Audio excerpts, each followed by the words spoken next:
Well, good afternoon, everyone. I'm Rick Hassan of UC Irvine School of Law and of the Fair Elections and Free Speech Center, which I co-direct with Professor David Kay. This is the third in our series of three webinars on the topic of disinformation in American elections. The first one featured election officials that had Jocelyn Benson and Neil Kelly. The second one featured the view of legal scholars, and that had Daniel Citron, Nate Persley, and Spencer Overton. Both of those are recorded, and I will put in the chat when I'm done with my introduction the links to the videos if you'd like to see those events. Parallel to this, we've been doing a series on disinformation globally that Professor David Kay has been running. The last in that series will be on November 30th, and it will focus on Hong Kong. The earlier programs discussed issues in Germany, the Netherlands, Uganda, and Israel. And I'll post links to those as well. And you can find out more information about all the events at the Fair Elections and Free Speech Center by going to law.uci.edu/FEFS. Today, I'm very pleased to turn to the third in our series, focusing on the question of disinformation in US elections, looking at the view of social scientists. I'll briefly, very briefly, introduce our speakers today. I'm just going to give their very briefest bio because their full bios are available on the Fair Elections and Free Speech Center webpage for this event, and you can easily find them on Google, and I want to maximize the time. So let me just briefly introduce our speakers after first thanking Rabi Kadri, Aaron Hebert, Colleen Tarakani, and Anna Iliff for their administrative help and technical help in putting these events together, and of course, the support of the UCI School of Law. Our first speaker today is Joan Donovan. She is the research director of the Shorenstein Center on Media Politics and Public Policy. She leads the field in examining internet and technology studies, online extremism, media manipulation, and disinformation campaigns. And she is at Harvard University. Renee DiResta is research manager at the Stanford Internet Observatory. She investigates the spread of malign narratives across social networks and assists policymakers in understanding and responding to the problem.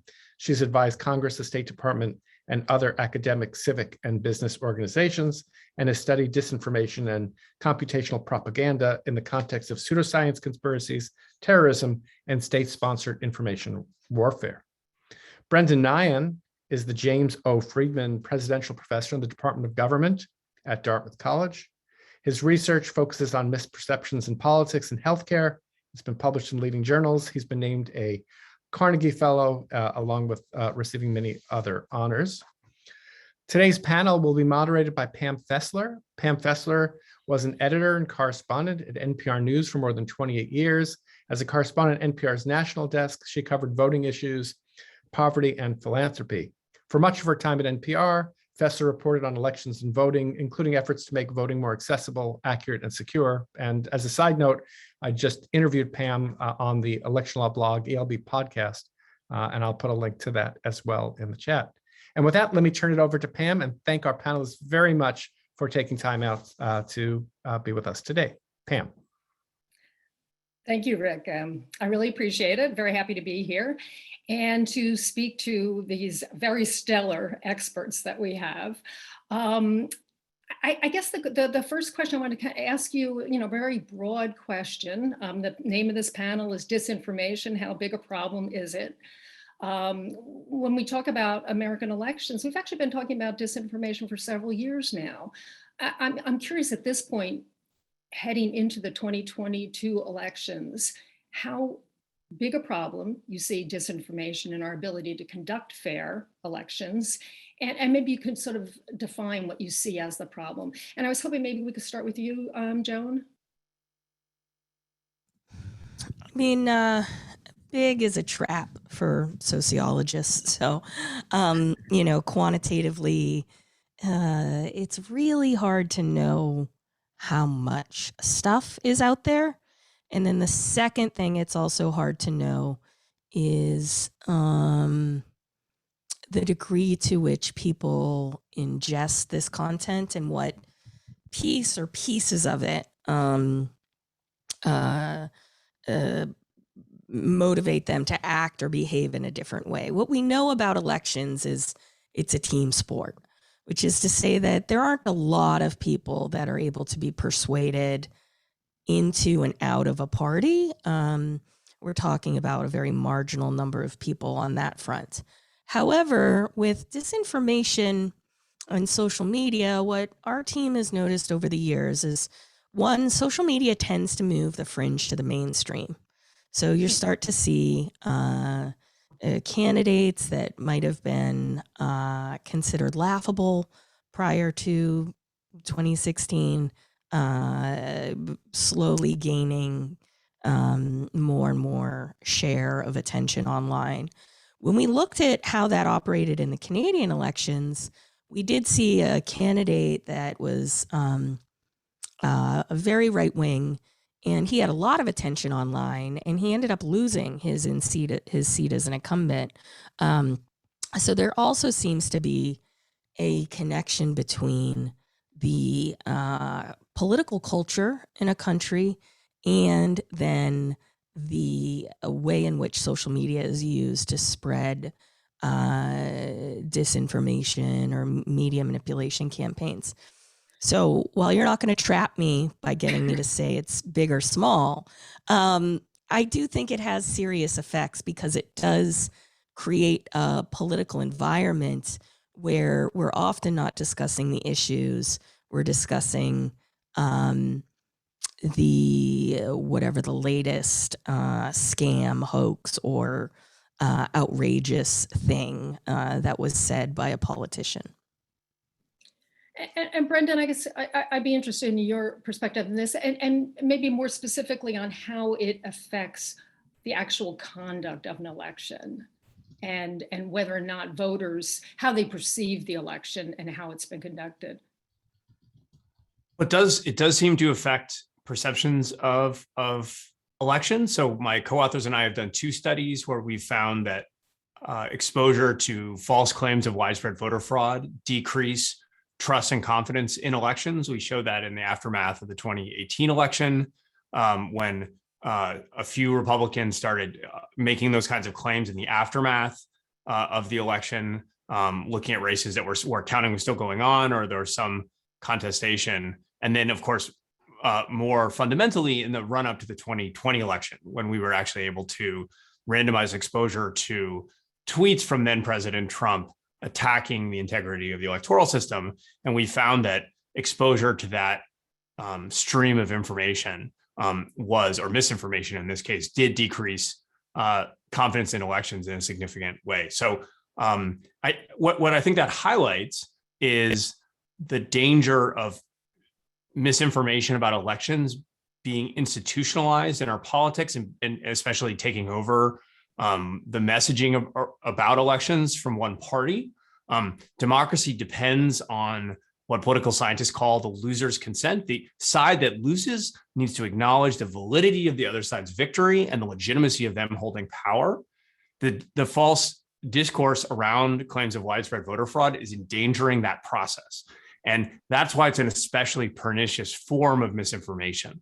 I have reservations about the discourse about misinformation since 2016. I think too many people are proposing a kind of zero misinformation goal that I think is unachievable and ultimately illiberal. Misinformation is the price of living in a free society.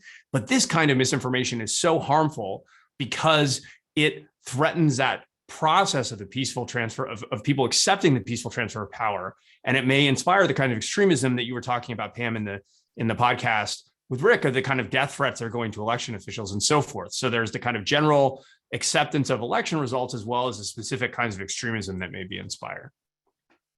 And Renee, do you agree with that, or do you think that maybe we've exaggerated the impact of disinformation on the public's acceptance of elections?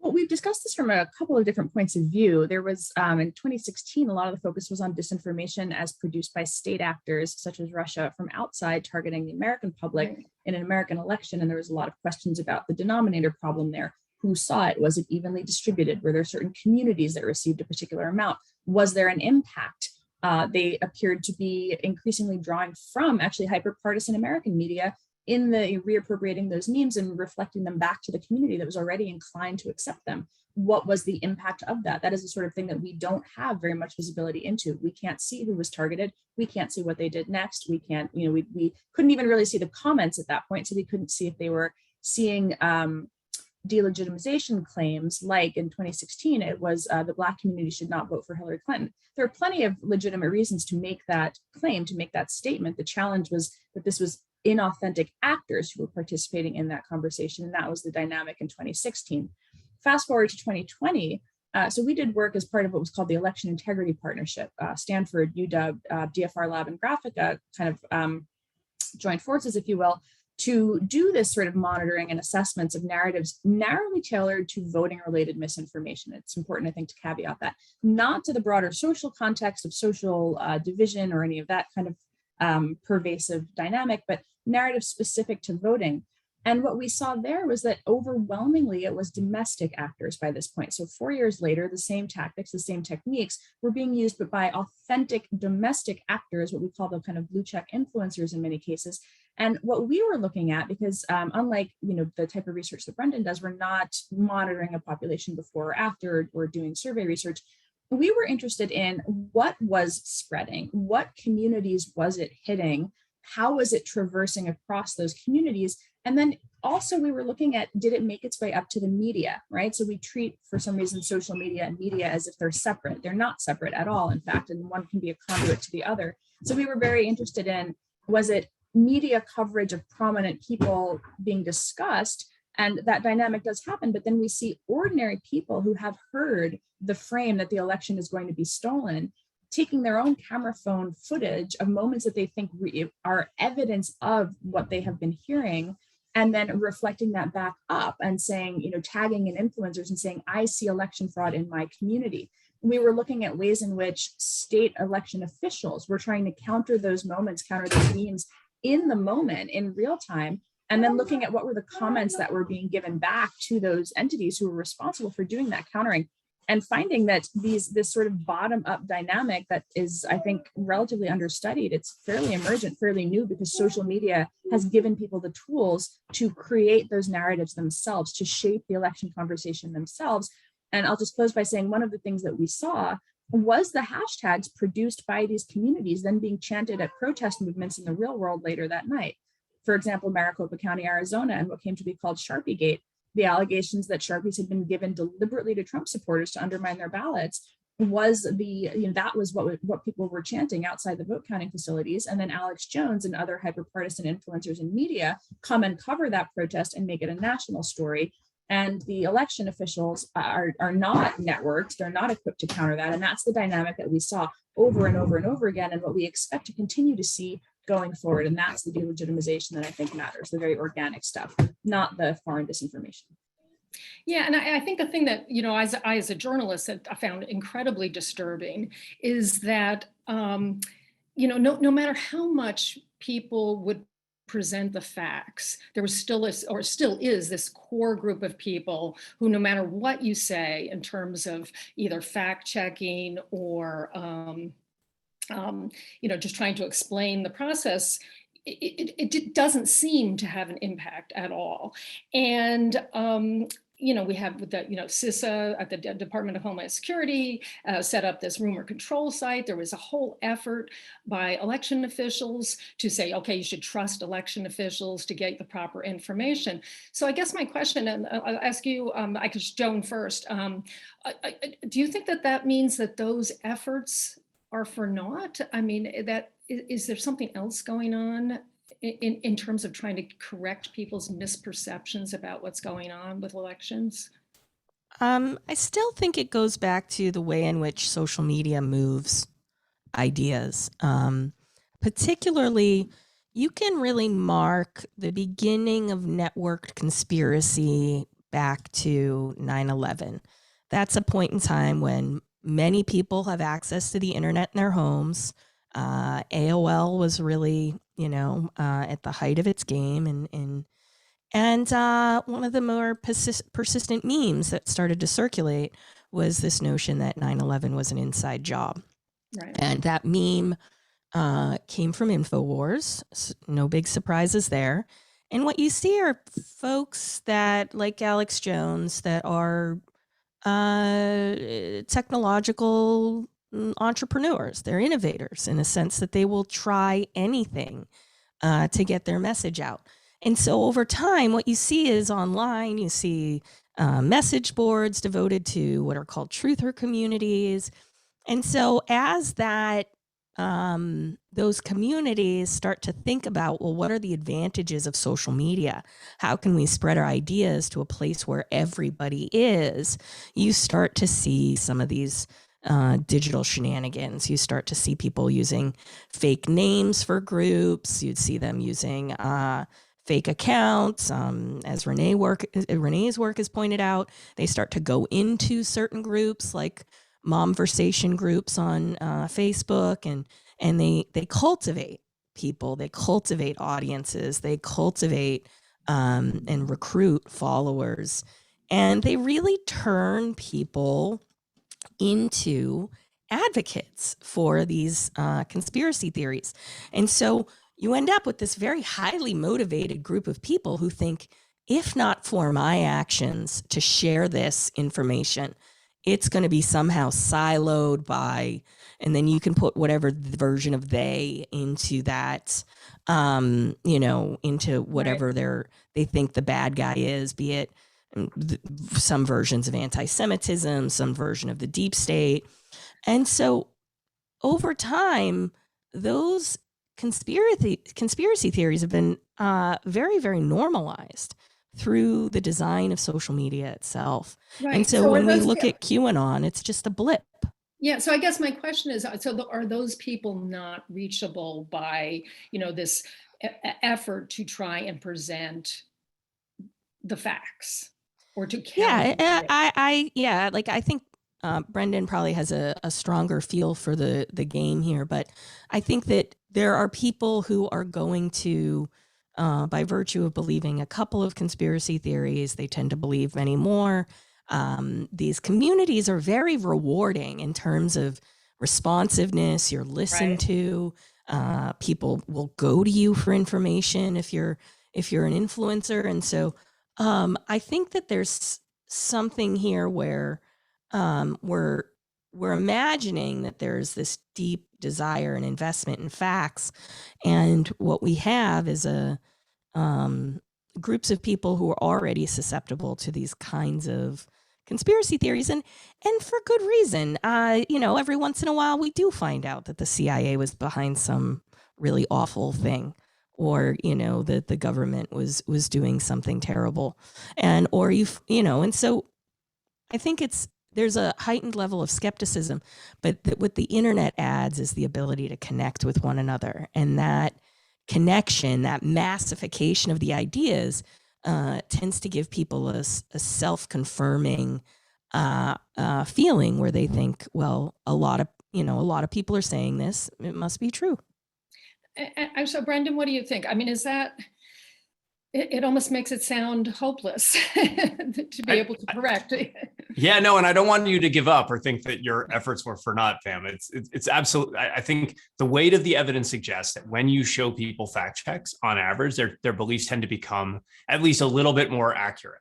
So they do seem to work in that sense. I think the challenge is figuring out how to make those effects last and be durable in light of all the other factors that influence people's beliefs and attitudes, like the ones Joan was describing, the social context in which people operate, the messages they're exposed to in their everyday life. So you may offer them a fact check, and if you ask them right at that moment, do you think the election's being stolen? They would actually tend to, on average, the research would suggest, be less likely to endorse that claim.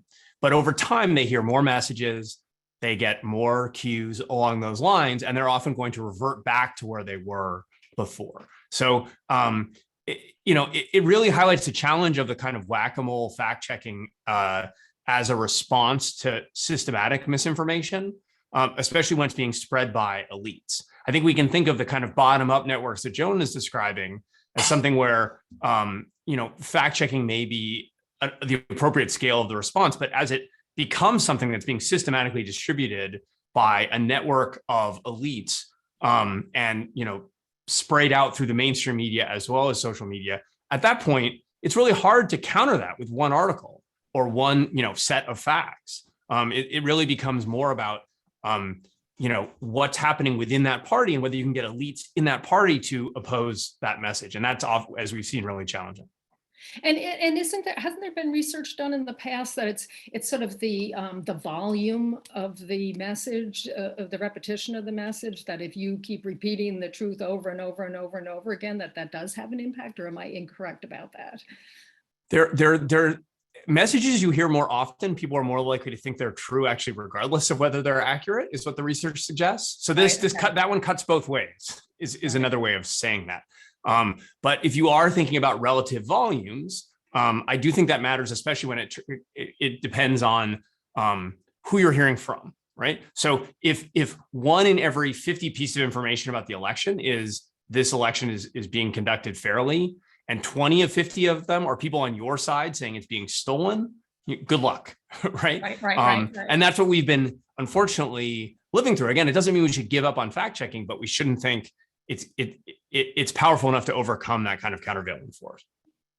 And I guess Renee or Joan, if you've looked into this, I guess I read somewhere somebody was saying that this was another social scientist, that it's not so much why do a lot of these people believe lies or believe the information that say the election was stolen, but it's why do they want to believe these lies? And I guess the question is then, is just correcting disinformation the wrong thing? That really there's some underlying thing going on here that we need to address, or election officials need to address, or those who care about getting public confidence in elections need to address, besides just the disinformation.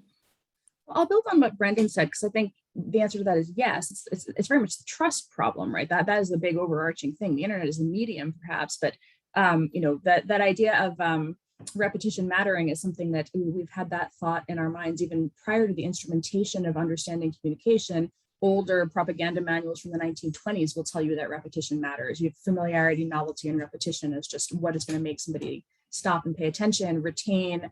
What is a meme? It's something that's been repeated over and over and over again. It's been built upon. It signals a membership in a community. It creates a sense that, and then it becomes kind of internalized and a part of the community, and more people build on it. One thing that we've been doing with the 2020 election data that we have is actually looking across platform at collective sense-making dynamics to understand how are people assembling their thoughts. And Sharpiegate is an example I'll just stick with for today. On Parler, you actually see as Fox calls the election for Biden in Arizona, you see the people on Parler trying to make sense of what has just happened. And you see people begin to offer their first-person experiences of their ballot experience and being given a Sharpie marker. And you see plenty of discussion among the community. And this is a right-leaning social network. This is not counter speech from left-wing people. This is among the people who identify as Trump supporters and are strong enough in that identity to be on Parler on election night. And they're there and they're just trying to make sense of what happened. Well, my ballot went through. Okay, I got this receipt. I think this is a conspiracy theory. I don't think this is real. And you see them trying to make sense and trying to reconcile this thing that they've heard, the claims of fraud, the fact that Fox just called, which is not a liberal outlet, that Fox has just made that call. And they're just there having this conversation, trying to figure out what's happening. But then one dynamic that is interesting, and I think that we need to do much more research on, is actually what Brendan kind of alludes to, the influencers who come in at that point, the people who have established some credibility within the community, who say, no, they're lying to you, no, you were fooled, no, you're misinterpreting what you saw. And that prevalence of that big important voice coming in with the weight of authority, the weight of respect, the dynamic of being seen as a trusted figure in the community.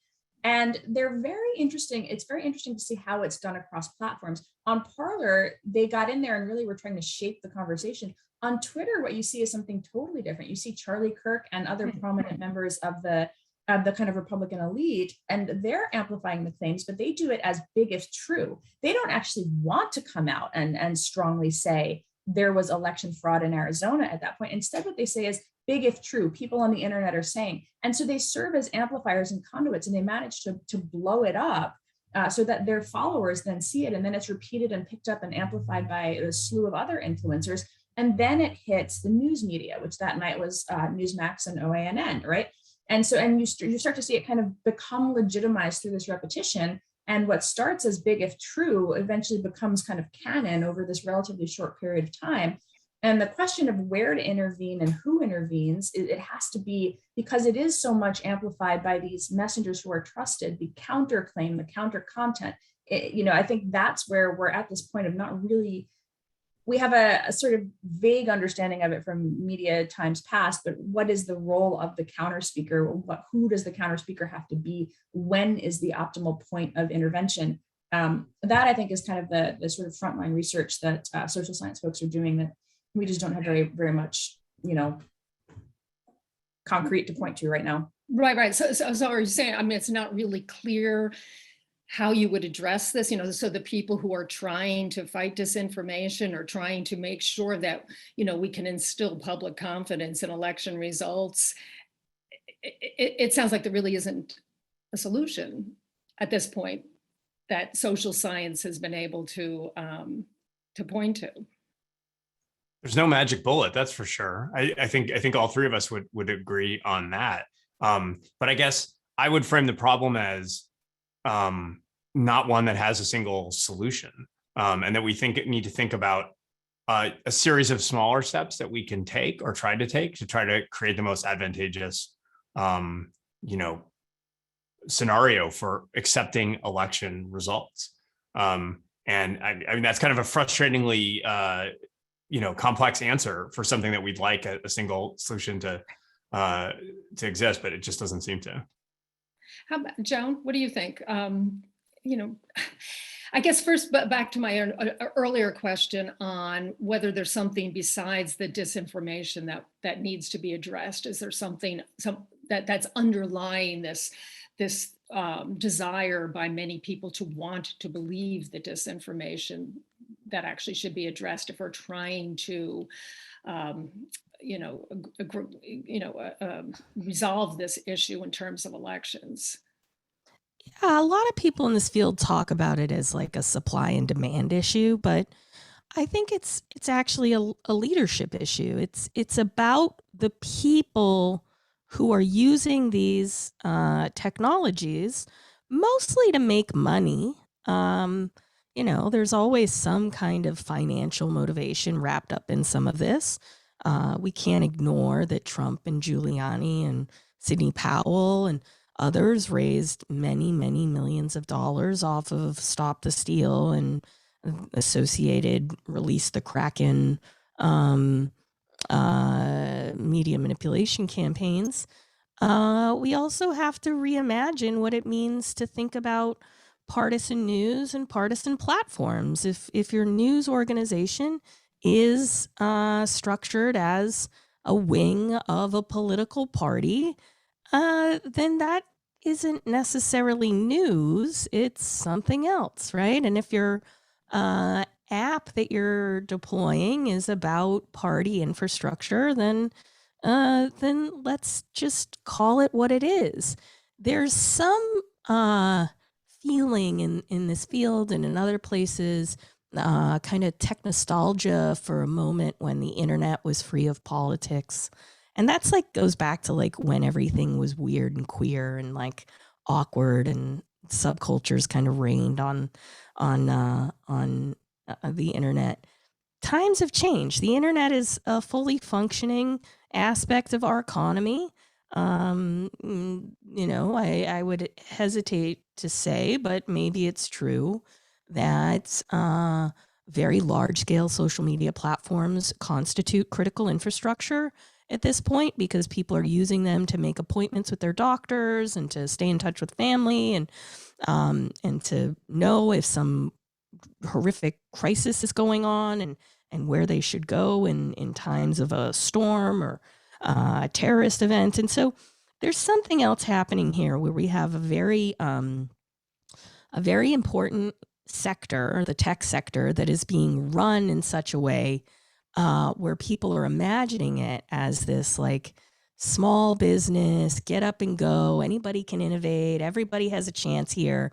But it's being run by a small set of incredibly powerful companies who have people at the helm of them that are, by and large, benevolent dictators at this point. And so, yeah, so I don't think it's a user problem at this stage. I think that that it's really a leadership issue. So do you think we need some legal changes to address the issue? Oh yeah. Yeah. I think there's curation issues all over the internet and social media. I think people have a right to the truth. I think Deirdre Mulligan's work on search is really important for us to understand. If you type into Google, did the Holocaust happen? You have a right to the truth. And these are huge companies making massive profits and in control of our information ecosystem. And so if we want them to change and abide by clearer rules and more transparency, they're not going to do it on their own. The Facebook whistleblower files are a really good example of this, which is they were conducting internal research that showed that their products were damaging to different subsets of populations, and they had no obligation to release it publicly or inform governments or anybody. And that to me reeks of, a very uncomfortable, powerful relationship between these technology companies where they have much more power than the people. And Brenda, do you think that there should be some changes in laws to address this, or is this really something that goes beyond, beyond what we can do with laws? I'm not a lawyer, so I want to stay in my lane here as far as expertise. But my understanding from speaking with folks who specialize in this is that the legal issues here are incredibly complicated. The First Amendment issues become quite difficult very quickly when it comes to a lot of the proposed regulation. So I think people should avoid thinking there's a quick legal fix here. I don't believe there is. I very much favor greater transparency in the way Joan describes. And Nate Pursley, who was on the last panel, has a proposal to create greater platform transparency. I think that'd be an excellent start to moving this conversation forward that would avoid those free speech issues. But actually, Pam, if I can, I actually pivot us back to thinking about the political incentives for this kind of misinformation instead of just looking for technical fixes. What we're seeing online is a reflection of our politics, a warped funhouse mirror view of it, but our politics nonetheless. And if you're thinking about why people are why there's a seemingly larger audience for political messages rejecting the results of elections, a lot of that has to do with the kind of zero-sum existential nature of politics as seen by partisans on both sides. And so I've been increasingly convinced by people who advocate for electoral rules changes that would move the United States towards a multi-party system that would avoid that zero-sum existential conflict, right? There's only one party that can occupy the White House. And under those circumstances, it's of course going to feel given current levels of polarization, it's going to feel unimaginable for the other side to take power. And in that context, relying on norms from decades past that elites just won't simply claim the election was stolen from them, right? We've relied on those norms before, but they're clearly not sufficient. And a political system that didn't create the zero-sum winner-take-all dynamic might reduce the incentive to make those kinds of claims, because I think we've seen on the demand side, the demand is there and the politicians are going to have a hard time rejecting it. We've seen even since 2020, even since January 6th, we've seen the Republican Party move further and further toward acceptance of the big lie rather than moving away from it. I think the trend over the last 10 months is very disconcerting. Even Republicans who had walked away from Trump are now moving back towards his claims about the election. So I think we need to think about the political incentives that create those kinds of patterns. Actually, so Renee, I'm kind of interested. Are you optimistic or pessimistic that this is going to get worse or better? Well, and why? So I feel like The work that we did with EIP in 2020, we saw as a kind of pilot, a sort of first pass of what could we do to raise situational awareness? How could we observe these emerging narratives, things like Sharpiegate, for example? Could we loop in the relevant government folks, not at a federal level, but at a state and local level, actually, where they maybe enjoyed the trust, were seen as community members. That's also being kind of eroded as a really unfortunate norms with harassing election officials. It probably is a bit outside the scope of this conversation, but could we create situational awareness that would help them understand what was emerging, what communities were seeing it? Because again, narratives are not evenly distributed. There are certain things that either people see first or are more receptive to, and could we try to give a different degree of granularity to help the election integrity officials understand what was happening? Somebody mentioned CISA on this call. They were running their rumor mill kind of website, the rumor control website. That was sort of at a fairly high level, but would state and local officials have that? How could we connect with civil society? That required a whole lot of, kind of scrambling to figure out which civil society organizations we could network with and work with, just given constraints of bandwidth, how many people we had on our team to do that outreach and facilitate those things. Could we connect with tech platforms and say, hey, this is what we're seeing. We're not going to tell you put it up or take it down. We're not your outsourced moderation or your policy team, but this is what we're seeing, and this is where here it is. It's very prevalent on this platform. This appears to violate your policies. Is there a fact checker on this? What is the misinformation is networked. The kind of countering the efforts to counter it had not been up until that point. And so we saw this as kind of a first pilot.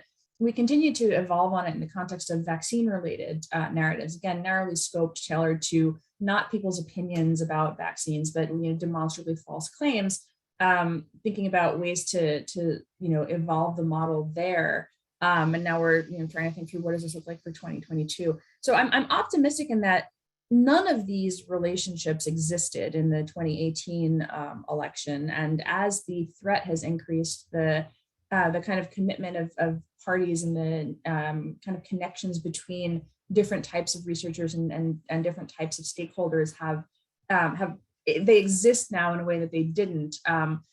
I do think, we have policy, education, and design, right, as sort of the three levers. There's the tech solutions and design, and we're seeing more and more experimentation from the platforms, and we're seeing more policy interventions coming out. I do think we really just we're kind of lacking on the education front at this point, and so that is an area where I think raising people's awareness. Education by whom? Education of the voters, or education? I don't think people really understand the dynamics of the kind of factional activism, or why they're seeing what they're seeing in their feeds, or how their kind of field of view is potentially narrowed or not by the accounts they choose to follow and the big blue checks. And people think that they're being censored if their friends don't see 100% of their posts, right?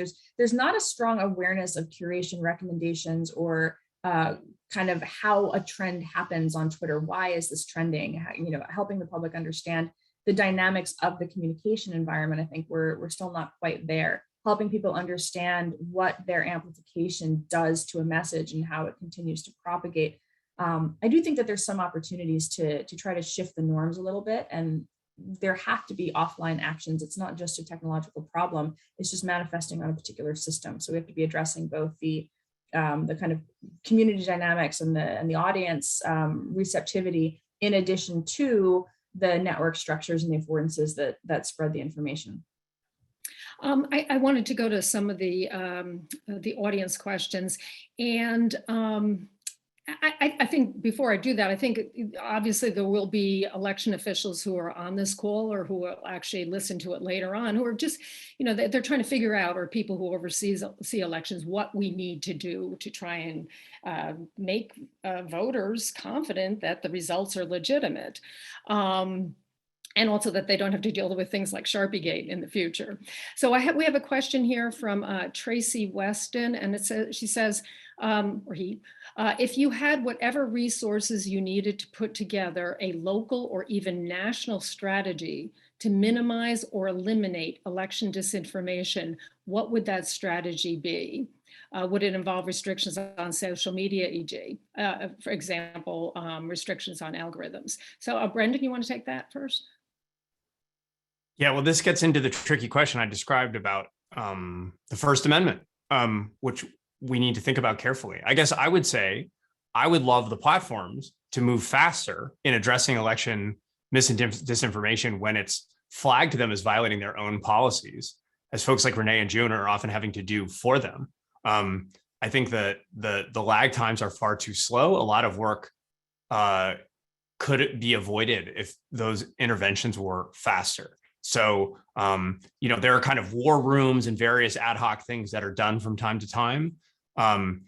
There may also be differences in platform features that are appropriate to use in periods before elections. This isn't a question of resources directly. It's a question of the platforms giving up some of their massive profits. Facebook enacted a series of so-called break glass measures that limited, basically made the platform a little less profitable in terms of how much people use it, but had the effect of, at least in theory, reducing the spread of the kind of viral misinformation we might worry about. So those are things that could be done on the platform side. I would love to have bipartisan messages communicating, from respected, trusted local and state officials about why people should trust their local and state election systems. I don't think that's magic, but ultimately, I don't think it's a question of resources. Again, it's about the messages people are getting from elites. That's not a question of money. It's are people in their area, people they trust, telling them the election is being stolen from them. And no amount of money is going to make that go away. Yeah. Right. How about Joan? How about you? What local or national strategy would you put together to minimize election disinformation and its impact? Do you think that's even possible? Yeah, it can be reduced. Part of it is inspired by the work of Kate Starbird and Andrew Beers and others over at UW about repeat offenders. There are, by and large, patterns in the data, and we see the same people over and over again doing the same kinds of shenanigans online, launching these same types of campaigns. And, in 2016, it was largely more experimental, more anonymous. In 2020, you had main stage political operatives ready to burn their accounts to make this net war happen. I'm talking about folks like Steve Bannon, Rudy Giuliani, Charlie Kirk, even to some degree, Steven Crowder. And so if not for the fact that these platforms allow for massive amplification, which allows for misinformation at scale to occur, and that it also provides the connective tissue for people in Alabama to meet people in Los Angeles who are being exposed to these misinformation campaigns. And, people are mobilized by the idea that their free speech is being ripped from them, that the election is being torn from them. They're also motivated by hate and fear of the other, and the rhetoric around immigration has reached a fever pitch. And so we have to be really careful here. And I was just going to say, it also makes some feel like we're now part of a group, right? They just feel like, and so we're on a mission. Not a lot of people know this, but Steve Bannon was a student of Occupy.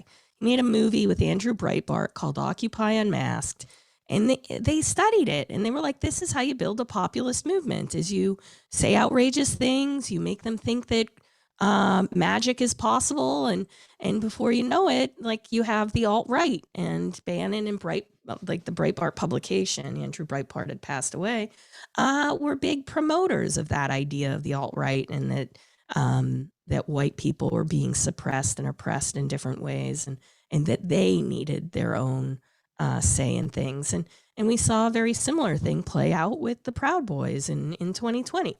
And so we have to think about what the effect is of the wires to the weeds. You cannot, you can no longer say there's something only online. It exists in both places. We have the internet in our pockets everywhere we go.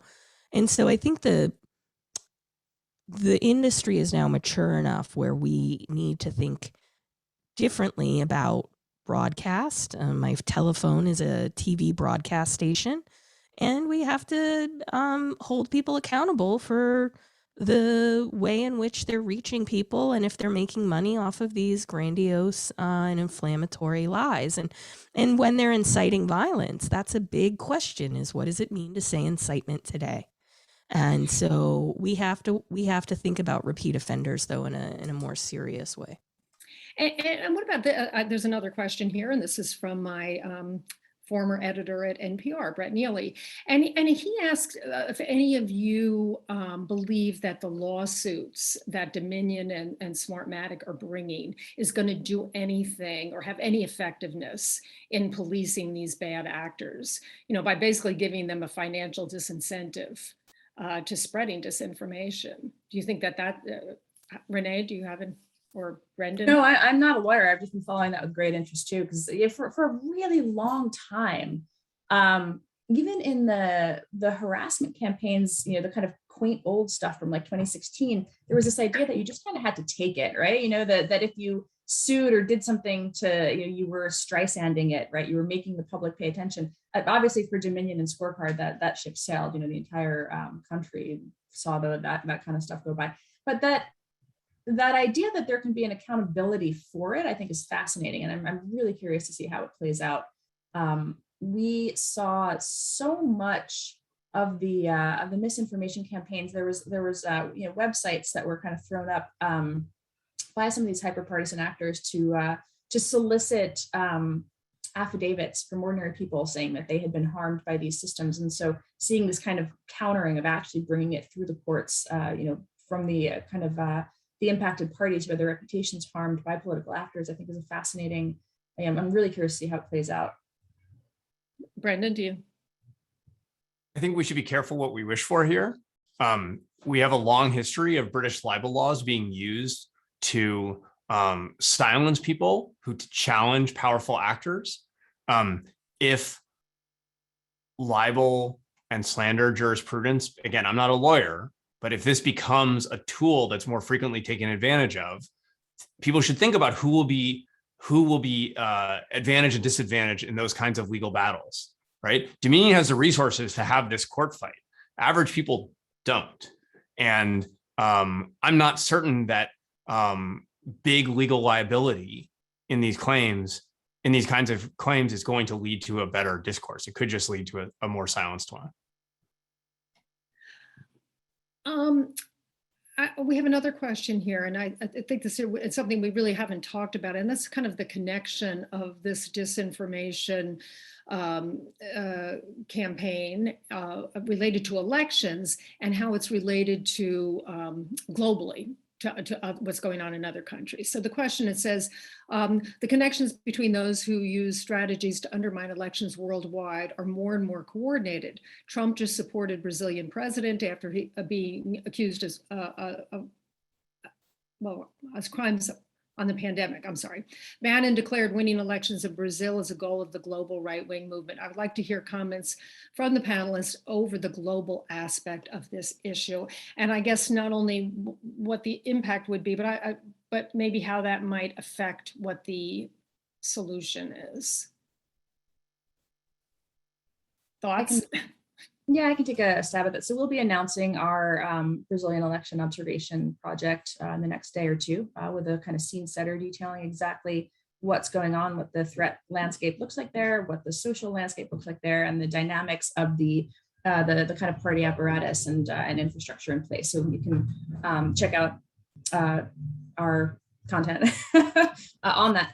One thing that's interesting is we spent most of our time looking at non-US elections prior to 2020. And so, Stanford Internet Observatory was in part founded to look at the non-US stuff because we felt that there was a lot of attention being paid to the US. There are, as you know, there are actors, prominent figures who are interested in global movements. And so that's been a dynamic. The manifestation is a little bit different. In some countries, the party in power is very much using the apparatus running the troll factories, running the troll farms. This leads to some very interesting questions when it comes to how should platforms respond to government requests for takedown? How should moderation be thought about in those environments? What happens when you do attribute an operation to a government, and how do we process that? How do the platforms take it down? What is the potential retribution on their employees who are local to the country? That's a very significant, real challenge in some parts of the world. How do they take those actions, and how do we as outside researchers look at and examine those information operations? There's also a question of the manifestation. In Brazil, you'll see a lot more is going to happen in WhatsApp, right? In India, a lot more happens in WhatsApp. There's a visibility challenge in our understanding of how, we know that there's connections, we know that there's similar strategies. The actual tactical implementation is such that it looks for where are the targeted communities within the particular country or region, what are the platforms that they're on, and to what extent can we as outside observers assess that. So we'll be doing some work on Brazil this year, and it is particularly high stakes, and we do see U.S. networks gearing up to weigh in and to kind of throw their weight behind candidates on that front. Do you want to add anything on that, Joan or Brendan? I mean, I'll just say watch out for Bannon. I mean, Bolsonaro is a guy that is typical of Bannon's populist style, and so there's rumors that he's been down in Brazil talking with Bolsonaro and giving campaign and strategic advice. And when that happens, you usually see street movements developed, very, very violent ones. Brazil has a very particular set of racial wedge issues as well as others. But I think the platform to watch in the Brazilian election is going to be YouTube. And that's where you're going to see a lot of candidates, content creators, really spreading their wares. And so I think we often see, like in the Philippines, tactics roll out there that later come to the US. So for instance, in the Philippines, as Jonathan Corpus-Ong's work has pointed out, they had sponsored content and low-grade influencers planting political disinformation. Low grade meaning 50 to 400,000 followers, not an enormous audience, but not chump change either. But we don't have any in the US. We don't have any rules about that. We don't have any real laws about if a politician is paying an influencer or social media star for favorable posts. And so we need to really create the kind of election transparency laws for the internet that we require for print and television. So somebody else asked the question, so you're talking about that, things that we need to do. So this question was, how much do you think that Congress's lack of understanding of social media space is a factor in the current environment? I mean, is Congress really equipped to address these issues? Brendan, do you think? There's certainly, the famous example recently was asking the Instagram person about Finsta and how they were going to stop it. There's certainly a generational divide and a lack of technological savviness, but I would actually point to the staffing capacity of Congress as a real challenge here. I mean, members of Congress are especially old now, but they've always been old and not especially technically savvy. We want Congress, the institution, to be skilled and knowledgeable, and that internal policymaking capacity has thinned in recent years. So I do think we could do better there. I'm not sure that would solve this problem, but it would at least prepare Congress to have a better argument about it. I mean, anyone who's watched those hearings has just seen it's mostly just people dunking on tech CEOs and trying to get viral clips going. They're kind of a joke. So I'm actually going to ask all three of you. I mean, I know the frustration of election officials trying to figure out what they should be doing in preparation for 2022 and obviously 2024. And I still feel like there isn't a clear sense of what would be the most effective thing for them to do to basically fight this disinformation. I mean, they want the public to be confident that they are conducting a fair and safe election and that the results are legitimate. So do you have any suggestions, or does the social science provide any real concrete suggestions of what they should be doing at this point? Silence. I mean, the basic there's blocking and tackling. Oh, I'm sorry. No, we all started talking. Oh, Go that's ahead, right. Joan. I was going to say there's a lot of things that can be done. There's a lot of politicking without wanting to get into politics. And so you see FTC, the Office of the Surgeon General, SEC, like starting to wade in because you see this fracture in Congress. Congress has started to come together in a bipartisan way around children.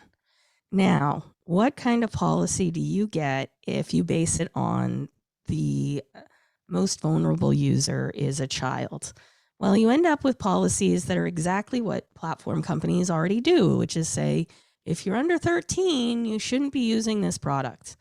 And so it doesn't really get us anywhere to use children as the use case for legislation.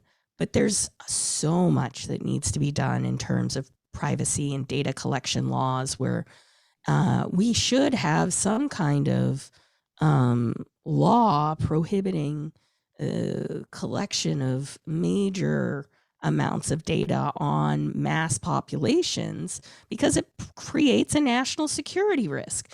And so you should be able to say, here's my product, here's the data it needs to run, and that's what I'm going to collect. I also think Congress needs to treat technology as a sector, and that we do need some kind of law that will split along the tech stack different kinds of businesses. And I don't think social media companies should also be in the business of advertising, or even search should be in the business of advertising. So what does that do? It destroys their business model, because that's exactly how they make all of their money.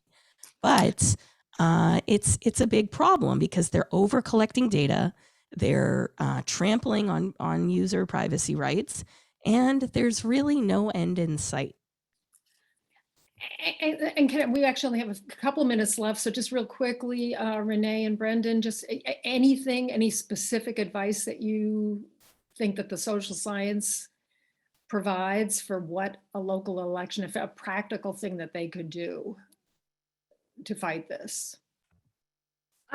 One thing that was really interesting for us in the elections versus the vaccine work was that we actually had a strong network of election officials through the Election Integrity ISAC, and that no such thing really existed for the public health folks. And so it was actually really interesting just to see that difference in how could we communicate if we were seeing something as researchers. How could we reach that election official in Arizona, in Chicago, in North Dakota? We didn't have those networks, and so what was the network structure by which these folks could participate, by which they could also understand and share information about the threat landscapes in their state leading into and ahead of the election, that also provided them with a little bit more visibility into this happened in my state, kind of as a cautionary tale, at least be aware of what happened in, that it may happen in yours. So it's kind of a structural thing. And then I think it was really just having a plan, with the red teaming out what is likely to happen, what the claims are likely to be, debating whether or not you should pre-bunk in some capacity. I think that's kind of another emerging area of social science research.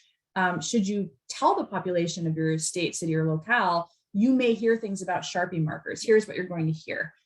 So that when they do hear them, it's not novel and it doesn't read as scary or threatening, but rather they contextualize it in the process of, oh yeah, that happened in 2022 and there was really no there. Do we have time for Brendan to answer that, Rick? Or yeah. Sure. So really quickly, I would say focus first on the basic blocking and tackling of executing another successful election, because any glitches or mistakes, however innocent, will be seized on by folks acting in bad faith. And all the retirements among election administrators are creating fears that there's going to be, disruption. So those disruptions could be really harmful. We know people could take advantage of those. So I think doing the job well is priority one. It's hard to game out every possible angle of attack. And then the second is if there's a way to build understanding of the electoral process and trust with journalists and local election officials in advance, before you're in the crucible, before you're in the pressure cooker, I think that could be a good starting point, at least before things get really heated. Well, that's a great place to end. And I turn it back to Rick. Thank you so much. Yeah, thanks to all of you. You know, we knew this was a complex topic, but the deeper you go, the more complex it is. And, you know, it's complex in terms of not just the social science questions, but also just how this intersects with politics and law. And so this is a very good way to at least open up a discussion. And I hope that we'll continue this dialogue in future events for the center and otherwise. So thank you to Joan, to Renee, to Brendan, and to Pam for moderating. We'll see you at another event soon. Thank you all. Bye-bye. Thank you. Thank you.